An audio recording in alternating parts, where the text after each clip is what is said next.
Um filme de ficção científica interessante que faz você pensar, e se o homem realmente vive fora do tempo? Ele teve um passado e terá um futuro? Como pensamentos e ações afetam a realidade das pessoas aqui e agora? O que acontecerá se o tempo for removido da existência humana? Assista a recontagem fantásticas feitas por fãs dos filmes.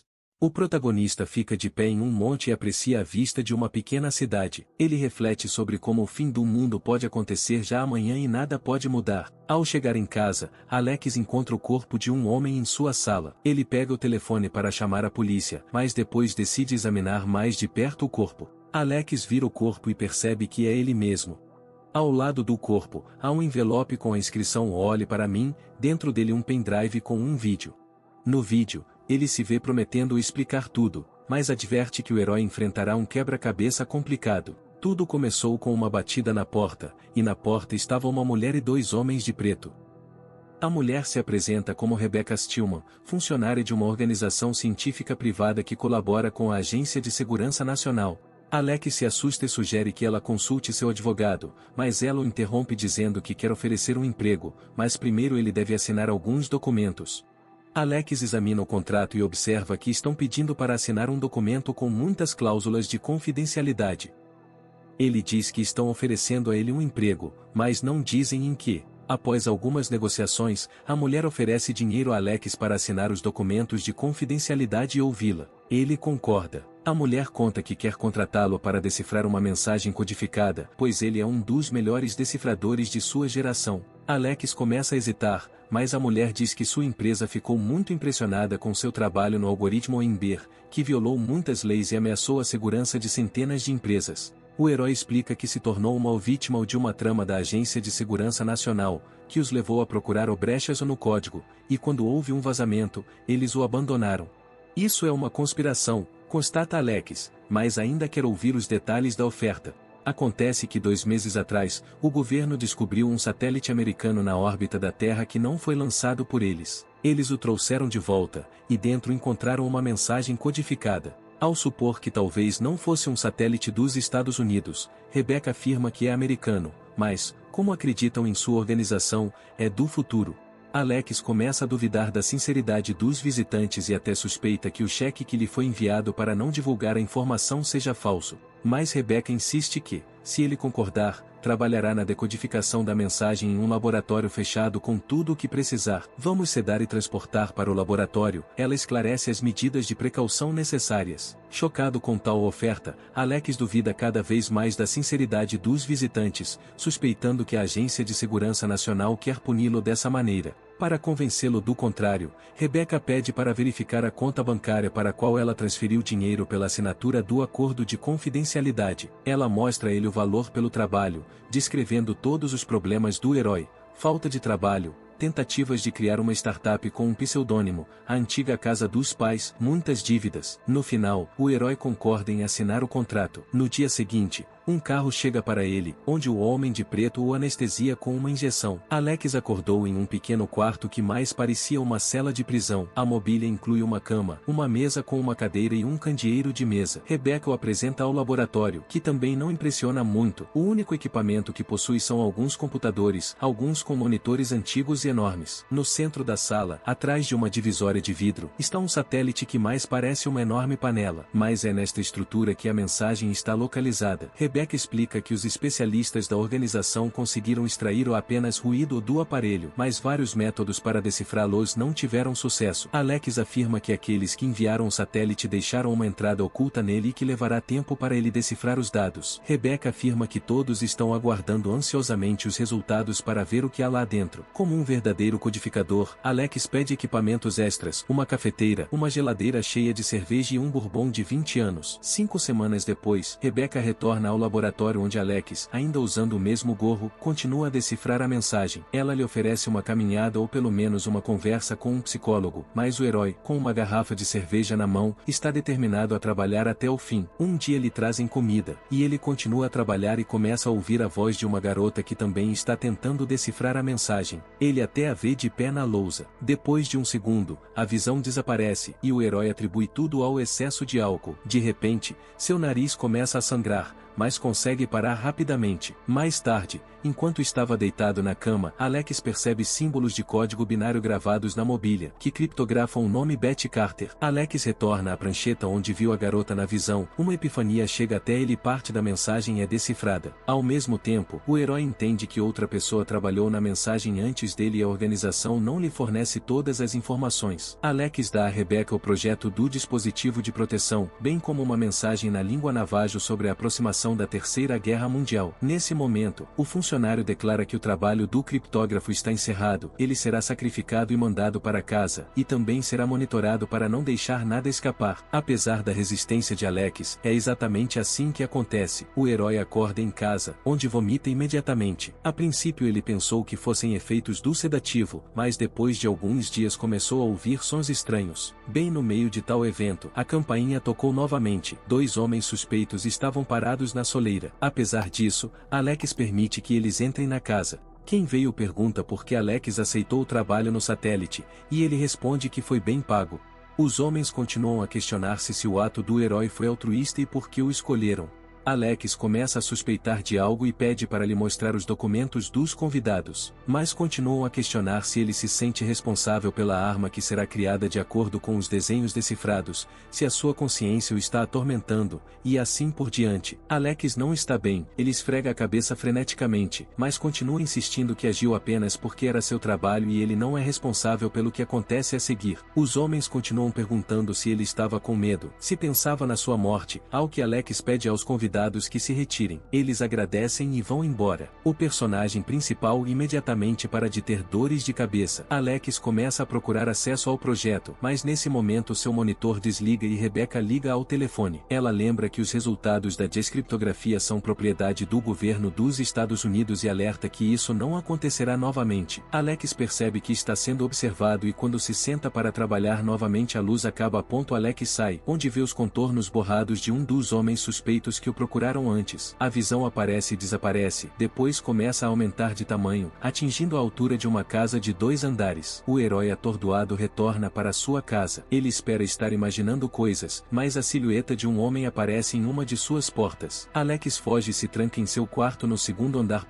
Mas então um uivo incompreensível começa a ser ouvido vindo da rua. O herói abre a janela e vê um homem alto de terno e chapéu que estende a mão. Alex responde e chega a manhã em que Rebecca chega ao criptógrafo, encontra coisas espalhadas em sua casa, e o próprio Alex vem até ela com uma garrafa de cerveja. Ele começa a divagar sobre equações quânticas, buracos de minhoca e princípios holográficos. Alex acredita que os alienígenas podem existir no mesmo espaço que as pessoas, mas em um tempo diferente, de onde podem observar o que está acontecendo, embora ninguém possa vê-los. Rebecca ouve tudo horrorizada e convida o herói a parar, mas ele afirma que é hora do governo parar de criar o dispositivo de acordo com os desenhos decifrados. Na sua opinião, os alienígenas o enviaram às pessoas para iniciar a Terceira Guerra Mundial, e não para evitá-la. Rebecca fica incrédula com as palavras de Alex, observando que a organização viu seu prontuário médico e sabe sobre o tumor cerebral. O cara afirma que a radiação do satélite, que causou câncer no cérebro, permitiu que ele visse alienígenas, mas o interlocutor insiste em alucinações. Ela o convida para ir à casa de amigos ou a outro lugar, mas para de trabalhar. Alex insiste que a construção do aparelho deve ser interrompida, mas ele próprio não morre. No presente, Alex se cansa de assistir a um vídeo tão chocante e desce para a sala, onde seu corpo ainda continua deitado, tira e enterra seu cadáver em um terreno baldio. Em seguida, ele continua assistindo ao vídeo, onde Alex do futuro diz que a organização não o ouviu, e ele mesmo se lembrou de outro criptógrafo que foi contratado antes dele. Ele vai para Betty Carter. Ela mora em uma casa solitária e parece doente. Assim que começou a falar sobre a organização, Betty bateu a porta e se recusou a falar. Ele começa a correr pela casa dela, gritando que não tem ligação com a organização, que encontrou o nome dela na cama, que a mensagem não é o que o governo pensa, que a humanidade está em perigo por causa do aparato, mas não acreditasse nele, porque ele está morrendo e ainda faltam 6 meses. Betty se aproxima do homem e responde que só lhe restam 2. Os heróis, sentados à mesa, discutem a morte iminente, as armas que caíram nas mãos das pessoas. Quando Betty deixa escapar isso durante todo o tempo após o projeto, ela só se comunicou com médicos e um certo Ciferman, que, provavelmente, trabalha para a organização. Quando questionada por Alex, ela diz que ele se comunica com ela por meio de um computador, apresenta diversos problemas e discute física quântica. Beth fica doente e vai para a cama. Ao adormecer, ela diz que nunca escreveu seu nome em código binário. Alex desce até a sala, onde vê flashbacks da vida de Beth, como ela se despede de seu amado em uniforme militar e como é informada de sua morte e tenta suicídio. Então ele percebe uma mensagem de Ciferman na tela do monitor. Alex responde em nome de Beth, mas o interlocutor o expõe. O cara encontra os problemas que Ciferman manda para Beth e começa a estudá-los. Pela manhã, a dona da casa encontra seu hóspede dormindo no sofá da sala com um monte de tarefas juntas. Alex sugere que as tarefas do misterioso interlocutor são uma mensagem que deve ser montada a partir de diferentes soluções. Ele acredita que Ciferman não trabalha no instituto. Ele pede a Beth para ajudá-lo a parar a máquina da morte. A mulher responde que, ao assumir esse trabalho, ficou literalmente obcecada por mensagens e começou a ouvir vozes de estranhos, até perceber como falava sozinha. Alex acredita que Beth também viu alienígenas, mas ela continua insistindo que são apenas alucinações, e ela só quer morrer em paz. Beth pede que o convidado saia. Em sua casa, Alex encontra Rebecca acompanhada de seguranças, que o lembram do sigilo e o ameaçam com consequências caso o herói continue seu trabalho. Mas Alex não tem medo de ameaças, oferecendo-se para atirar diretamente no tumor. Rebecca vai embora, aconselhando o herói a aproveitar bem o tempo que resta antes de sua morte. Ele descobre uma bagunça na casa, e todos os materiais e o computador foram levados pelos funcionários do instituto. Enquanto isso, à noite, Beth vê uma luz misteriosa vinda da rua em sua janela, o que a deixa em pânico. Alex continua a beber e a pensar no que está acontecendo quando uma mensagem de Ciferman pisca em seu novo monitor. O criptografador presume que Rebecca está escondida sob o apelido, mas o interlocutor nega. Nesse momento a campainha toca e Beth está parada na soleira. Ela disse que Ciferman deu a ela os desenhos de uma máquina capaz de destruir o misterioso dispositivo e disse para ela ir até Alex. Os heróis chegam à conclusão de que o estranho está tentando impedir a construção do aparelho. Eles discutem as flutuações no tempo que cada um deles experimenta. Juntos, os heróis decidiram criar um vírus que Ciferman injetaria no computador no momento certo e atrapalharia o funcionamento do aparelho. Mas na manhã seguinte Rebecca irrompe em casa e informa que representantes da organização estarão com eles a qualquer minuto. Ela diz que, ao receber radiação, também vê alienígenas, mas todos no governo consideram isso uma alucinação. Ela diz que ajudou Ciferman a contatar Alex e Beth para desenvolver e implementar o vírus, já que ela mesma não poderia fazer isso. Ela também escreveu o nome Beth na cama de Alex no laboratório. Rebecca dá a eles o endereço do estranho do computador e os aconselha a não confiar em ninguém. Ela convida o casal a fugir e ela mesma tentará deter seus perseguidores. Rebecca avisa que com o passar do tempo, a presença alienígena só aumenta e ameaça toda a humanidade. Enquanto os heróis escapam, um funcionário da organização é morto por guardas, que são acompanhados por um alienígena esguio de terno. A casa de Alex explodiu com gás. Alex e Beth vão ao endereço de Rebecca para Miles Driscoll, um cientista que conheceram pelo apelido de Ciferman. O homem reconhece os convidados, ele observa o trabalho deles todo esse tempo. O cientista afirma que o satélite atual não é o único. Muitos anos atrás, foi descoberto outro que orbitava a Terra há várias centenas de anos. Miles acredita que seres desconhecidos o lançaram aos terráqueos para entender quando a humanidade atingirá tal nível de desenvolvimento que será capaz de voar para o espaço e decifrar a mensagem. Este dispositivo continha desenhos de um dispositivo que tornava possível vincular alienígenas à nossa dimensão.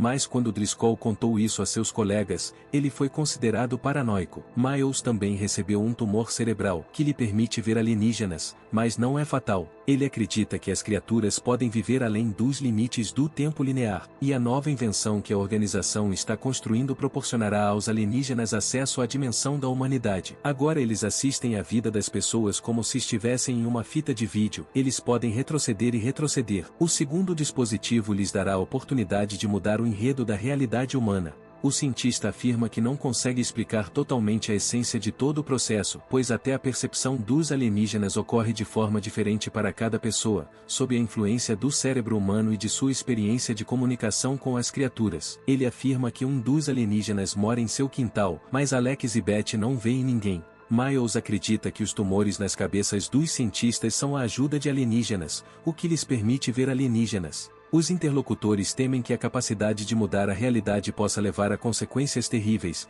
e Alex sugere simplesmente quebrar o novo dispositivo com um martelo, mas ainda existe a possibilidade de a organização restaurá-lo usando os desenhos decifrados. Eles decidem apagar os dados do dispositivo dos servidores da organização, embora não saibam onde ele está localizado. Miles lembra aos hóspedes que foi um dos seus fundadores e não só sabe como chegar, mas também tem desenhos dos seus edifícios. Nesse momento, ouve-se uma forte batida na porta. Alex e Beth fogem e Miles tenta acalmar seu violento alienígena no quintal. Hospedados em um motel de beira de estrada, os heróis fazem bombas caseiras durante a noite e vão destruir o aparelho que ameaça a humanidade. Logo eles encontram o prédio do instituto e entram por uma escotilha. Os heróis precisam se separar para aumentar suas chances de encontrar o dispositivo. Ao longo do caminho, Alex encontra um guarda, mas ele está constantemente se movendo na direção oposta. Provavelmente, as flutuações do tempo estão começando a se fazer sentir cada vez mais. Ele passa com sucesso e segue em frente. Enquanto isso, Beth entra furtivamente em seu antigo laboratório e tenta chegar ao computador, mas o loop temporal constantemente a joga para trás no momento de entrar na sala. Ao redor de Alex, a realidade está fora de controle. Um dos guardas da fábrica está simplesmente flutuando no ar. Beth não conseguiu chegar ao computador, mas coloca uma bomba em uma máquina e a empurra até o ponto desejado. Mas ela também não consegue sair do laboratório porque é constantemente jogada de volta no tempo. Alex se encontra em uma grande sala escura com um dispositivo incompreensível no centro. O cronômetro do dispositivo explosivo de Beth começa a enlouquecer. Alex tira uma segunda bomba de sua mochila e corre em direção ao aparelho, que começa a se afastar. Beth coloca as mãos nos fios do dispositivo explosivo. Um dos alienígenas corre atrás de Alex, que estende a mão para agarrá-lo, mas nesse momento ocorre uma explosão. O personagem principal se encontra em uma mesa em uma sala escura com um dos alienígenas. Alex suspeita que ele tenha morrido, mas o alienígena o acalma e diz que as criaturas estão simplesmente interessadas em observar as pessoas e sua percepção do tempo. Para os alienígenas,